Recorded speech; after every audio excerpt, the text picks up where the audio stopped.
अस्सलामुअलैकुम dear students, आज हमने पढ़ना है केमिकल फार्मूला के बारे में।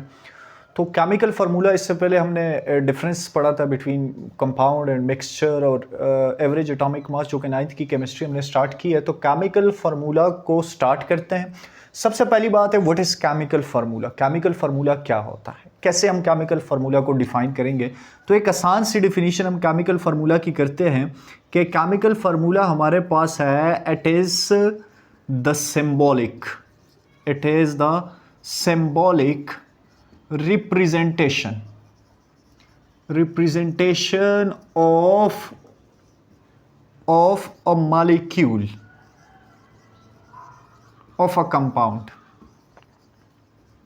ठीक है बच्चों, तो सिंबॉलिकली जब हम किसी भी कंपाउंड को रिप्रेजेंट करते हैं तो उसको हम केमिकल फार्मूला कहते हैं। मतलब केमिकल फार्मूला के अंदर हमने एक कंपाउंड के सिंबॉलिक रिप्रेजेंटेशन करनी होती है।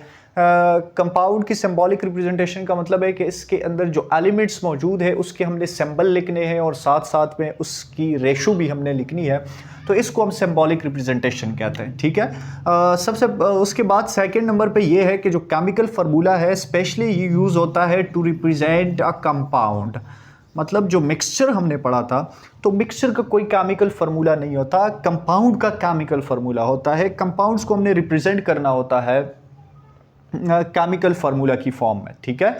तो कंपाउंड्स को हम रिप्रेजेंट करते हैं केमिकल फार्मूला में। और केमिकल फार्मूला हमें क्या शो करता है, हमें किस चीज़ का पता चलता है केमिकल फार्मूले से। तो बेसिकली हमारे पास दो चीज़ें हैं जिसका हमें पता चलता है केमिकल फार्मूला से। सबसे पहली चीज़ जो है वो हमारे पास है types of atom present in a molecule. Types of atom present in a molecule. किसी भी मॉलिक्यूल के किसी भी कंपाउंड के अंदर, जो कंपाउंड या मॉलिक्यूल के अंदर जो टाइप्स ऑफ एटम्स होती हैं वो हमने रिप्रेजेंट करनी है केमिकल फार्मूला से। मतलब ये हमें ये शो करता है कि उस कंपाउंड के अंदर कौन कौन से टाइप्स ऑफ एटम प्रेजेंट है। मिसाल के तौर पे देखें, हमारे पास है वाटर। अब वाटर का फार्मूला अगर हम देखें तो हम देखते हैं कि वाटर के अंदर एक हमारे पास मौजूद है हाइड्रोजन और दूसरा वाटर के अंदर हमारे पास मौजूद है ऑक्सीजन। ठीक है। तो ये जो टाइप्स ऑफ एटम है ये हमें पता चलते हैं केमिकल फार्मूला से। ठीक है, टाइप्स ऑफ एटम। या इसी तरह हमारे पास है सोडियम क्लोराइड। तो सोडियम क्लोराइड में देखते हैं कि हमारे पास कौन कौन से एटम्स मौजूद हैं। एक हमारे पास मौजूद है सोडियम और दूसरा हमारे पास मौजूद है क्लोरीन। ये चीज़ें हमें केमिकल फार्मूला से पता चलती है। मतलब पहला पॉइंट हमारे पास ये है कि chemical formula shows the number of atom present in a compound. किसी भी कंपाउंड के अंदर जो number of types of atom है उसका पता हमें केमिकल फार्मूला से चलता है। और सेकेंड नंबर पे उनकी ratio of atoms present in a compound. ठीक है बच्चों, उसकी रेशो क्या है कि वो उसकी रेशो क्या है, उसके नंबर्स कितने हैं, ये हमें पता चलेगा केमिकल फार्मूला से। मिसाल के तौर पे ये वाटर का फार्मूला है H2O और ये सोडियम क्लोराइड का फार्मूला है। तो इसमें अगर हम रेशो देखें तो हमारे पास वाटर में तो फार्मूला ये H2O, तो रेशो आपके पास आती है 2:1। अगर हम यही रेशो देखें सोडियम क्लोराइड में तो आपके पास आती है 1:1। ठीक है। तो हमें केमिकल फार्मूला से दो चीज़ों का पता चलता है। एक हमें पता चलता है टाइप्स ऑफ एटम का कि कौन कौन से एटम्स मौजूद है, और सेकंड नंबर पे हमें पता चलता है रेशो का। ठीक है, कि उसकी रेशो क्या है, उसके नंबर ऑफ एटम्स कितने हैं। ये जो रेशो हमने लेनी होती है, ये रेशो हम लेते हैं नंबर ऑफ एटम्स के हिसाब से। ठीक है, उसके मास के हिसाब से नहीं। तो ये आपके पास केमिकल फार्मूला ये आ गया। अब हम देखते हैं कि केमिकल फार्मूला को हमने लिखना कैसे है, हम कैसे किसी भी कंपाउंड के लिए केमिकल फार्मूला को लिखेंगे। तो उसके लिए हमारे पास सबसे पहले कंपाउंड्स हम देखते हैं कि कौन कौन से कंपाउंड्स हैं और उसके लिए हमने केमिकल फार्मूला को कैसे लिखना है। अगर कंपाउंड्स की बात की जाए तो दो तरह के जो कंपाउंड्स हैं उसका केमिकल फार्मूला हमने सीखना है। सबसे पहले हमारे पास है आयनिक कंपाउंड, ठीक है बच्चों, आयनिक कंपाउंड, और दूसरे नंबर पे जो हमारे पास कंपाउंड है ये है मॉलिक्यूलर कंपाउंड, मॉलिक्यूलर कंपाउंड, ठीक है। इनका हमने केमिकल फार्मूला सीखना है कि आयनिक कंपाउंड्स के केमिकल फार्मूला को कैसे लिखना है, साथ में मॉलिक्यूलर कंपाउंड्स के केमिकल फार्मूला को कैसे लिखना है। तो आयनिक कंपाउंड्स के केमिकल फार्मूला को लिखने के लिए सबसे पहले देखें कि आयनिक कंपाउंड्स क्या होता है। आयनिक कंपाउंड ऐसा कंपाउंड है जो कि आयंस से मिलके बनता है, ठीक है। और आयंस इसमें कौन से होंगे, एक इसमें होगा केटाइन जिसके ऊपर प्लस चार्ज होता है, और दूसरा इसमें होगा एनाइन जिसके ऊपर नेगेटिव चार्ज होगा। केटाइन और एनाइन, अब ये जो केटाइन है ये होगा मेटल और जो एनाइन है ये होगा नॉन मेटल, ठीक है। तो मेटल्स और नॉन मेटल्स मिलके आयनिक कंपाउंड्स को बनाएंगे। उसमें मेटल एक्ट करेगा एज अ केटाइन और नॉन मेटल एक्ट करेगा एज अ एनाइन, और ये दोनों आपस में मिलके आयनिक कंपाउंड को बनाएंगे, ठीक है।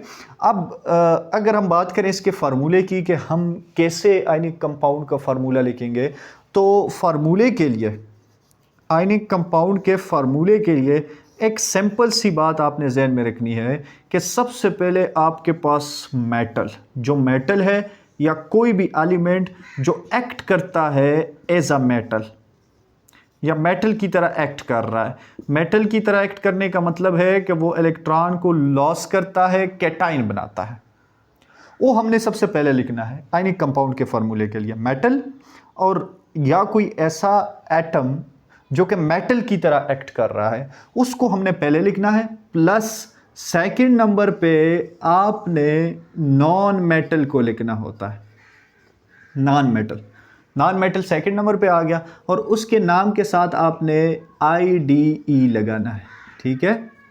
जो नाम है उसके साथ आपने IDE लगाना है। तो मेटल पहले, उसके बाद नॉन मेटल। मिसाल के तौर पे देखें, आपके पास है कंपाउंड में, आयनिक कंपाउंड में एक एग्जांपल हम लेते हैं सोडियम क्लोराइड की। इसमें सोडियम मेटल है और क्लोरीन जो है ये नॉन मेटल है। अब जो सोडियम है ये कैटाइन और क्लोरीन एनाइन है, ये दोनों मिलके इसने आयनिक कंपाउंड बना दिया। सोडियम क्लोराइड एक आयनिक कंपाउंड। इसमें देखिए हमने पहला नाम किसका लिया, पहला नाम हमने लिया इसमें सोडियम का, और साथ में क्लोरीन की जगह यहाँ पे क्लोराइड हो जाएगा, ठीक है। दूसरा एग्जाम्पल हम लेंगे, मिसाल के तौर पे हमारे पास एक फार्मूला है आयनिक कंपाउंड का, इसको हम कहते हैं मैग्नीशियम ऑक्साइड। अब इसके नाम में देखें कि मैग्नीशियम ग्रुप 2 का एलिमेंट है और ये मेटल है, और ऑक्सीजन जो है ये ग्रुप 6 का एलिमेंट है, ये नॉन मेटल है। तो मेटल और नॉन मेटल, मेटल पहले नॉन मेटल बाद में, फार्मूले भी मेटल हमने पहले लिखना है, नॉन मेटल बाद में लिखना है। नाम में भी हमने पहले मेटल को नाम देना है, उसके बाद हमने नॉन मेटल को नाम देंगे। तो मैग्नीशियम पहले, मैग्नीशियम पहले, और साथ में ऑक्सीजन की जगह ऑक्साइड लिख देंगे, मैग्नीशियम ऑक्साइड। अगर कोई तीसरी एग्जांपल है, मिसाल के तौर पे हमारे पास है Al2O3, एल्यूमिनियम ऑक्साइड है। इस एल्यूमिनियम ऑक्साइड में एल्यूमिनियम आपके पास मेटल है, ऑक्सीजन आपके पास नॉन मेटल है। तो मेटल पहले नॉन मेटल बाद में, तो इसका नाम हो जाएगा एल्यूमिनियम ऑक्साइड, ठीक है बच्चों, एल्यूमिनियम ऑक्साइड। ये मेटल हमने पहले ले लिया इसका नाम, और ऑक्साइड बाद में ले लिया, तो इसका नाम पड़ गया एल्यूमिनियम ऑक्साइड। अगर कोई और तरह का कंपाउंड है, मिसाल के तौर पे NH4Cl है। अब ये जो NH4 है ये कैटाइन है, एक्ट करता है एज अ कैटाइन, मेटल की तरह एक्ट कर रहा है, तो हमने इसका नाम पहले लेना है। मिसाल के तौर पे इसका नाम हो गया अमोनियम, अमोनियम, और ये क्लोरीन नॉन मेटल हो गया, तो अमोनियम क्लोराइड इसका नाम पड़ गया, अमोनियम क्लोराइड इसका नाम पड़ गया। अगर हमारे पास कोई और एलिमेंट आता है, मिसाल के तौर पे CSH है, ये दोनों यहाँ पे, ये भी ग्रुप 1 का है, ये भी ग्रुप 1 का है। अब सीजियम है, दोनों, सीजियम मेटल है, हाइड्रोजन नॉन मेटल है, तो हम इसको सीजियम हाइड्राइड पढ़ेंगे, सीजियम हाइड्राइड, ठीक है। तो जब भी आपने किसी भी कंपाउंड का नाम देना है तो देखें कंपाउंड आपके पास आयनिक कंपाउंड है। अगर आयनिक कंपाउंड है तो आपने पहले मेटल को नाम देना है, उसके बाद आपने नॉन मेटल को नाम देना है। ठीक है बच्चों, और ये उनके लिए है ये जो सिंगल एनाइन और कैटाइन आपस में मिलके कंपाउंड बनाते हैं। अगर आपके पास पॉलीएटॉमिक आइंस आते हैं मेटल्स के अंदर, पॉलीएटॉमिक आइंस, तो फिर पॉलीएटॉमिक आइंस के लिए यहाँ पे इसको करते हैं, पॉलीएटॉमिक आइंस आते हैं, पॉलीएटॉमिक आइंस आते हैं। तो पॉलीएटॉमिक आइंस के लिए आपने क्या करना है, आपने कुछ आइंस जो है उसके नाम आपने जहन में याद करने हैं। मिसाल के तौर पे आपके पास है CO3 नेगेटिव 2। ये जो CO3 नेगेटिव 2 है इसको हम पढ़ते हैं कार्बोनेट। ठीक है बच्चों, CO3 होगा किसी भी कंपाउंड के साथ तो उसको हमने कार्बोनेट पढ़ना है। अगर NO3 नेगेटिव है, NO3 नेगेटिव है, इसको हमने पढ़ना है नाइट्रेट। ठीक है बच्चों, अगर आपके पास इसके अलावा कार्बोनेट है, नाइट्रेट है, आपके पास है Cr2O7 नेगेटिव 2, इसको आपने पढ़ना है डाइक्रोमेट, इसको आपने डाइक्रोमेट पढ़ना है। अगर आपके पास है SO4 नेगेटिव 2 तो आपने इसको पढ़ना है, इस SO4 नेगेटिव 2 को सल्फेट। ठीक है बच्चों, अगर आपके पास PO4 नेगेटिव है तो उसको आपने पढ़ना है फॉस्फेट। ये आप इस तरह पढ़ेंगे। जब आप कंपाउंड को नाम देंगे तो कंपाउंड के नाम के लिए मिसाल के तौर पे आपके पास है कोई भी कंपाउंड है जिसका आपके पास नाम बनता है Na2CO3। इसमें आपको पता है इस वाले को हम नाम देते हैं CO3 नेगेटिव 2 को कार्बोनेट। यहाँ पे ये मेटल है, ये फर्स्ट आएगा। तो मेटल का नाम क्या है, मेटल का नाम है सोडियम और साथ में इसका नाम है कार्बोनेट, तो इसका नाम पड़ गया सोडियम कार्बोनेट। ठीक है बच्चों, अब इसी तरह आपके पास आता है Li2CO3। इसका नाम, ये मेटल है, इसका नाम है लिथियम। नाम भी पहले लेना है, लिखना भी पहले है फॉर्मूले में, और ये CO3 का नाम है कार्बोनेट। ठीक है बच्चों, लिथियम कार्बोनेट। अच्छा, आपके पास अगर आता है NaNO3, सोडियम मेटल है, ऐसा नहीं हो सकता कि हम इसको पहले नाम दें नाइट्रेट और फिर उसके बाद सोडियम, नहीं, ये होगा सोडियम और उसके बाद ये होगा नाइट्रेट। ठीक है बच्चों, तो मेटल फर्स्ट, नॉन मेटल बाद में। ठीक है, अगर आपके पास है Na2SO4 सॉरी, तो ये इसका नाम क्या पड़ेगा, Na2SO4। ये मेटल है सोडियम, और इसको हमने क्या पढ़ा था जब हम लिख रहे थे इसको, कि इसको SO4 को हम कहते हैं सल्फेट। तो ये आपके पास इसका नाम पड़ जाएगा सोडियम सल्फेट, सोडियम सल्फेट। ठीक है बच्चों, तो आयनिक कंपाउंड्स के लिए क्या कंडीशन है कि जब भी हम आयनिक कंपाउंड को नाम देंगे तो आयनिक कंपाउंड में मेटल को पहले और नॉन मेटल को बाद में। ठीक है, फिर आपने कुछ नाम भी जहन में रखने हैं, CO3 का कार्बोनेट, NO3 का नाइट्रेट, Cr2O7 डाइक्रोमेट्स, इस तरह और भी बहुत सारे हैं। तो जब आप नाम लेंगे तो पहले आपने मेटल का नाम लेना है और मेटल के बाद आपने उस आइंस का या उस नॉन मेटल्स का आपने नाम लेना है। ठीक है बच्चे। अच्छा, ये हमारे पास था आयनिक कंपाउंड। अब इसमें ये तो नाम था, अब हम इसका फार्मूला कैसे बनाएंगे। अगर टाइप्स ऑफ एटम्स है, नाम लेना ये तो हमें आ गया, लेकिन इसका फार्मूला के कौन कौन से जो एटम्स हैं वो कितने होंगे। ठीक है बच्चों, तो मिसाल के तौर पे आपके पास है एल्यूमिनियम और ऑक्सीजन। आपसे क्वेश्चन है कि इस एल्यूमिनियम ऑक्साइड का फार्मूला हम कैसे बनाएंगे। तो इसके लिए सबसे पहली बात है बच्चे कि आप देखेंगे कि एल्यूमिनियम पीरियोडिक टेबल के कौन से ग्रुप से बिलोंग करता है। ठीक है, तो एल्यूमिनियम 3A से बिलोंग करता है, तो इसका मतलब है इसकी वैलेंसी 3 है। ठीक है, और ऑक्सीजन पीरियोडिक टेबल के ग्रुप नंबर 6 से बिलोंग करता है, तो इसकी वैलेंसी 2 है। अच्छा, इसकी समझ आ गई है बच्चे कि आपने ग्रुप 1 से लेके 4 तक आपने ऐसे ही जाना है, वैलेंसी +1 +2 +3 +4, ठीक है। वंस का अगर 1 का है कोई एलिमेंट तो उसकी वैलेंसी +1 होगी, अगर 2 का है तो +2 होगी, अगर 3 का है तो +3 होगी, अगर कोई एलिमेंट ग्रुप 4 का है तो उसकी वैलेंसी +4 होगी। उसके अलावा जो आपके पास है ग्रुप 5 से लेके ग्रुप 8 तक, फिर आपकी जो वैलेंसी बनेगी वो आपने 8 से माइनस करनी है। आप उसको 8 से माइनस करेंगे, 8 से आप माइनस करेंगे उसका ग्रुप नंबर, ठीक है बच्चों, कि वो कौन से ग्रुप का है, तो आपके पास उसकी वैलेंसी आ जाएगी। मिसाल के तौर पे देखें ऑक्सीजन है, तो ऑक्सीजन कौन से ग्रुप का है, 8 का, 8 आ गया आपके पास जो ऑक्टेट है। अच्छा, ग्रुप नंबर 6 का है, तो आप जब माइनस करेंगे तो ऑक्सीजन की वैलेंसी आपके पास आएगी 2, और इसके साथ माइनस भी होगा, -2, ठीक है। 4 से ऊपर जो भी आएंगे वो -2 होंगे क्योंकि वो इलेक्ट्रॉन गेन करते हैं। तो ये यहाँ पे आपके पास कि आपने कैसे वैलेंसी को फाइंड करना है।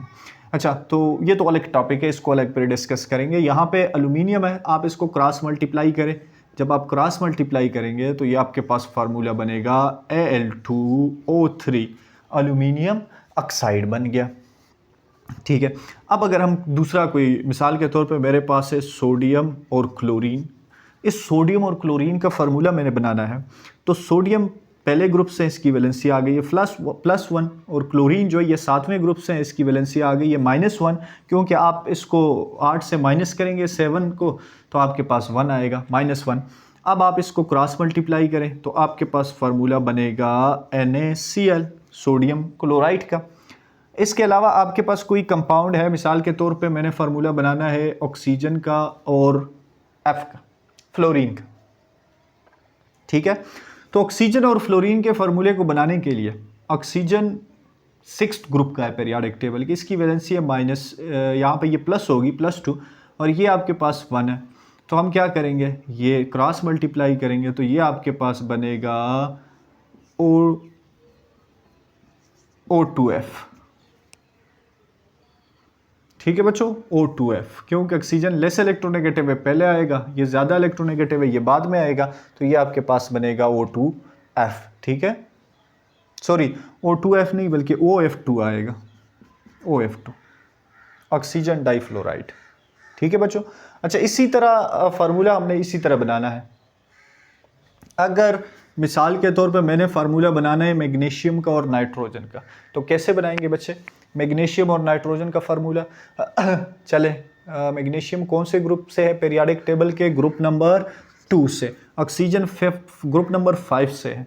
तो आप 8 से 5 को माइनस करें, आपके पास बचेगा 3, मतलब -3 हो गया।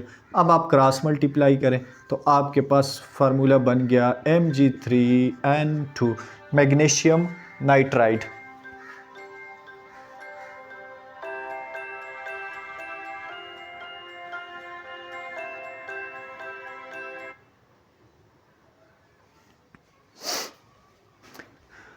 ठीक है बच्चे, तो आपके पास फार्मूला बन गया मैग्नीशियम नाइट्राइड का। तो ऐसे हमने फार्मूले बनाने हैं। चलें, आप N और O का बनाएं, ज़रा वीडियो को पॉज करके आप बनाएं। नाइट्रोजन का और ऑक्सीजन का हम क्या फार्मूला लगाएंगे?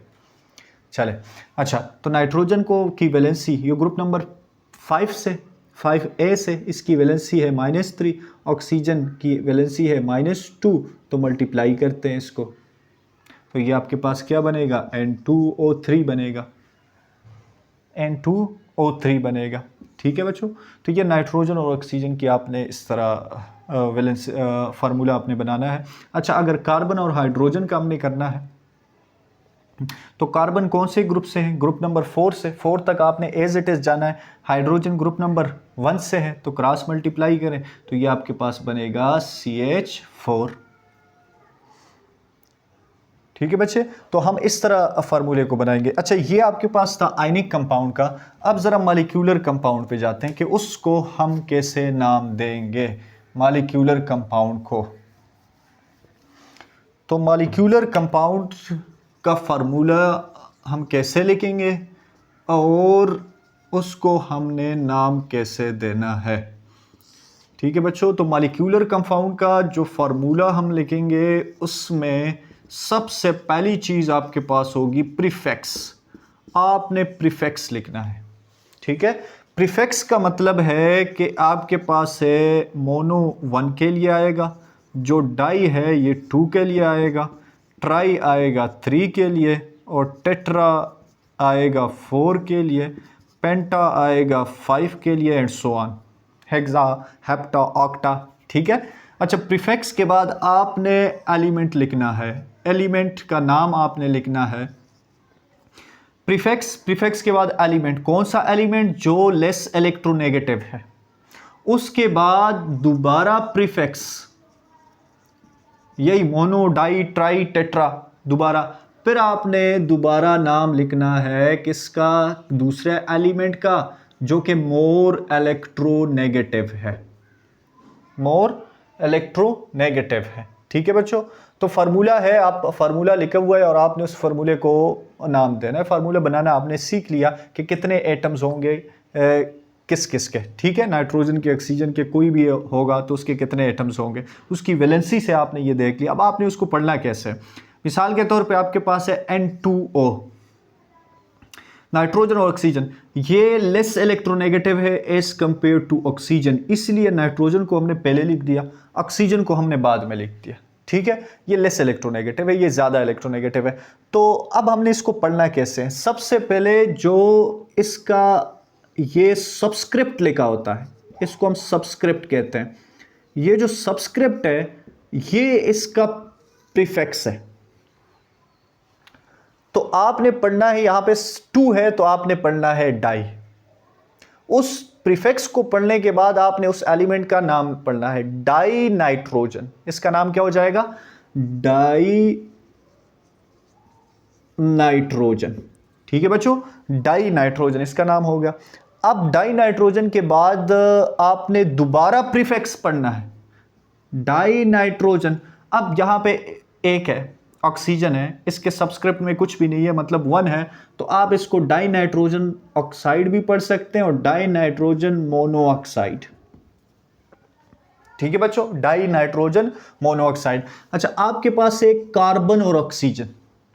अब देखें, कार्बन लेस इलेक्ट्रोनेगेटिव हमने पहले लिख दिया मिसाल के तौर पे। अब आप इसको इस तरह नहीं लिख सकते OC, क्यों? क्योंकि ऑक्सीजन ज़्यादा इलेक्ट्रोनेगेटिव है, कार्बन कम इलेक्ट्रोनेगेटिव है, ये इलेक्ट्रॉन देता है, ये इलेक्ट्रॉन लेता है। तो जो लेस इलेक्ट्रोनेगेटिव है ये आपने पहले लिखना है, कार्बन आपने पहले लिख दिया और ऑक्सीजन आपने बाद में लिख दिया। अब आप इसको पढ़ेंगे क्या कि ये जो C है ये सिंबल है कार्बन का, इसके सबस्क्रिप्ट में कुछ भी नहीं है, तो इसके सबस्क्रिप्ट में आपके पास आता है कुछ भी नहीं, 1 है, इसको लिखने की ज़रूरत नहीं है, तो हम कार्बन लिखेंगे।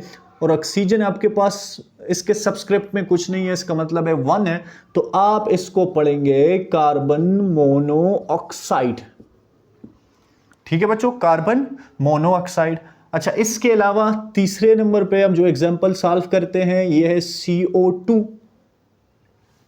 CO2 में सबसे पहले जो C है, ये C सिंबल है बच्चों कार्बन का, कार्बन का। और साथ में आपके पास है ऑक्सीजन, लेकिन ऑक्सीजन देख लें ऑक्सीजन के कितने एटम्स हैं। ऑक्सीजन के यहाँ पे 2 एटम है, ये सबस्क्रिप्ट में 2 है, तो इसका मतलब है कि 2 के लिए हम प्रीफिक्स यूज करते हैं डाई का, और ये आपके पास हो गया ऑक्साइड, तो ये कार्बन डाइऑक्साइड हो गया। ठीक है बच्चों। अच्छा, इसके बाद आपके पास है NO3, अगर कोई कंपाउंड है NO3, नाइट्रोजन का ऑक्साइड है NO3, तो कैसे इसको हमने पढ़ना है? देखें, ये लेस इलेक्ट्रोनेगेटिव, ये ज़्यादा, ये पहले, तो ये इसके सबस्क्रिप्ट में कुछ भी नहीं है तो हम नाइट्रोजन लिखते हैं, और यहाँ पे सबस्क्रिप्ट में 3 है तो इसको हमने लिखना है नाइट्रोजन ट्राइऑक्साइड, नाइट्रोजन ट्राइऑक्साइड हमने लिखना है। ठीक है बच्चों, तो ये इस तरह हम फार्मूले को जो है, जो मॉलिक्यूलर कंपाउंड है उसके फार्मूले को हमने लिखना है ऐसे। ठीक है, अब मुझे ज़रा बताएं कि हम इसको कैसे पढ़ेंगे।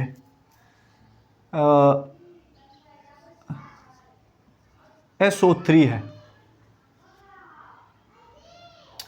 सल्फर, ये दोनों एक ग्रुप से है ना, सल्फर और ऑक्सीजन, लेकिन सल्फर कम इलेक्ट्रोनेगेटिव है एज कंपेयर टू ऑक्सीजन, इसलिए सल्फर पहले और ऑक्सीजन बाद में। तो इसको हमने क्या पढ़ना है? इसको सल्फर पहले और उसके बाद ट्राई ऑक्साइड, सल्फर ट्राइऑक्साइड। ठीक है। तो आपने इस तरह बच्चों वो फार्मूले को आपने लिखना भी है और आपने नाम भी इस तरह देना है, ठीक है। तो शॉर्ट सी ये हमारा आज का टॉपिक था, शॉर्ट सा रिवाइज करते हैं कि जब आयनिक कंपाउंड को आपने नाम देना है तो आयनिक कंपाउंड में मेटल को पहले नाम देंगे और नॉन मेटल को बाद में नाम देंगे, और नॉन मेटल के साथ आपने लगाना भी है IDE, उसके नाम के साथ जो बेस एलिमेंट होगा। तो इस तरह सोडियम क्लोराइड आ गया, मैग्नीशियम ऑक्साइड आ गया, मैग्नीशियम क्लोराइड आ गया।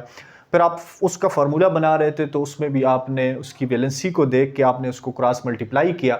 उसके बाद जो मॉलिक्यूलर कंपाउंड है उस मॉलिक्यूलर कंपाउंड का भी आपने प्रीफिक्स, मॉलिक्यूलर कंपाउंड में सबसे पहले आपने प्रीफिक्स लिखा, फिर आपने जो लेस इलेक्ट्रोनेगेटिव एलिमेंट है वो लिखा, उसके बाद दोबारा प्रीफिक्स, और फिर उसके बाद वो आपने दूसरा एलिमेंट लिखा। तो इस तरह हमने इस कंपाउंड्स को कर लिया। अच्छा, जो मॉलिक्यूलर कंपाउंड है, सॉरी, जो आपके पास केमिकल फार्मूला है, वो केमिकल फार्मूला बेसिकली दो तरह का हो सकता है। केमिकल फार्मूले की आपके पास जो टाइप्स हैं केमिकल फार्मूले की वो दो है। केमिकल फार्मूला कितनी टाइप्स है बच्चों? दो टाइप्स है। एक आपके पास है मॉलिक्यूलर फार्मूला, मॉलिक्यूलर फार्मूला, और दूसरा आपके पास है एम्पेरिकल फार्मूला, एम्पेरिकल फार्मूला, ठीक है बच्चों। अच्छा, मॉलिक्यूलर फार्मूला और एम्पेरिकल फार्मूला।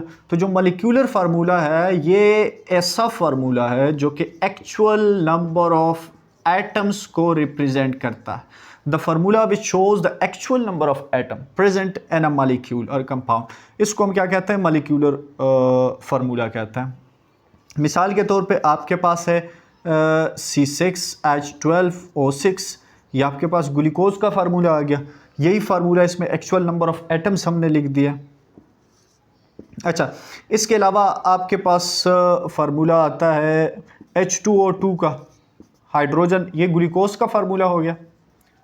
अच्छा, ये आपके पास हाइड्रोजन परऑक्साइड का फार्मूला हो गया। अच्छा, तीसरे नंबर पे आपके पास है H2O, ये वाटर का फार्मूला हो गया, ये इसका मॉलिक्यूलर फार्मूला है। उसके बाद फोर्थ नंबर पे आपके पास है NH3, ये अमोनिया हो गया, ये इसका मॉलिक्यूलर फार्मूला है। और सिक्स नंबर पे आपके पास है H2SO4, ये सल्फ्यूरिक एसिड का फार्मूला हो गया। तो the formula which shows actual number of atom, जिस तरह फार्मूला होगा आपने एज इट इज उसको लिखना है, तो उस फार्मूले को हम मॉलिक्यूलर फार्मूला कहते हैं। जितने नंबर ऑफ एटम्स होंगे सेम टू सेम। अच्छा, एम्पेरिकल फार्मूला, ये आपके पास सैंपल फार्मूला है, सैंपल फार्मूला है। तो इसमें हम क्या करते हैं? इसमें सिंपलेस्ट रेशो को लिखते हैं, सिंपलेस्ट रेशो को लिखते हैं, ठीक है। किसी भी फार्मूला में जो एटम्स की रेशो है उसको हमने सैंपल करना है। मिसाल के तौर पे आपके पास ग्लूकोज है C6H12O6। अब इस तरह करते हैं कि इसको किसी एक कॉमन हिस्से के साथ डिवाइड करते हैं ताकि इसकी रेशो निकल आए। तो मिसाल के तौर पे हम 6 पे डिवाइड करते हैं इसको, तो ये आपके पास आएगा CH2O, ये इसका एम्पेरिकल फार्मूला है। ये सिंपलेस्ट रेशो को जाहिर कर रहा है, ठीक है, सिंपलेस्ट रेशो को। तो ऐसा फार्मूला जो कि सिंपलेस्ट रेशो को जाहिर करे उसको हम क्या कहते हैं? Empirical formula. अच्छा, दूसरे नंबर पे हमारे पास है H2O2, ये हाइड्रोजन परऑक्साइड है। तो हाइड्रोजन परऑक्साइड में देख लें, अगर हम इसको 2 पे डिवाइड करें तो ये आपके पास HO बनता है, इसका सिंपलेस्ट या एम्पेरिकल फार्मूला। अगर हम देखें वाटर का H2O, तो इस वाटर का जो एम्पेरिकल फार्मूला है वो सेम एज इट इज होगा, क्योंकि ये मज़ीद सिंपल नहीं हो सकता। अगर हम देखें अमोनिया का NH3 का, तो इसको भी हम मज़ीद सिंपल नहीं कर सकते, ठीक है। अगर आपके पास है C11H22O11, अब ये कौन सा फार्मूला है ज़रा बताएं बच्चों? ये आपके पास है मॉलिक्यूलर फार्मूला। इसको सैंपल करते हैं, तो सैंपल करने के लिए इसको कॉमन डिजिट के ऊपर सबको डिवाइड करते हैं, ठीक है। तो आपके पास बनेगा CH2O, ये इसका भी बनता है शुगर का, ठीक है बच्चों। तो ये आपके पास जो मॉलिक्यूलर फार्मूला है ये एक्चुअल नंबर ऑफ एटम को प्रेजेंट करता है, जबकि जो एम्पेरिकल फार्मूला है ये सिंपलेस्ट रेशो को जाहिर करता है। तो ठीक है बच्चों, आज का हमारा कंप्लीट टॉपिक था केमिकल फार्मूला को, how chemical formula is written ionic compound के लिए, फिर मॉलिक्यूलर कंपाउंड के लिए, और फिर हमने उसकी टाइप्स भी कर दी है। तो ये टॉपिक हमारा कंप्लीट हो गया। ठीक है बच्चे, थैंक यू वेरी मच।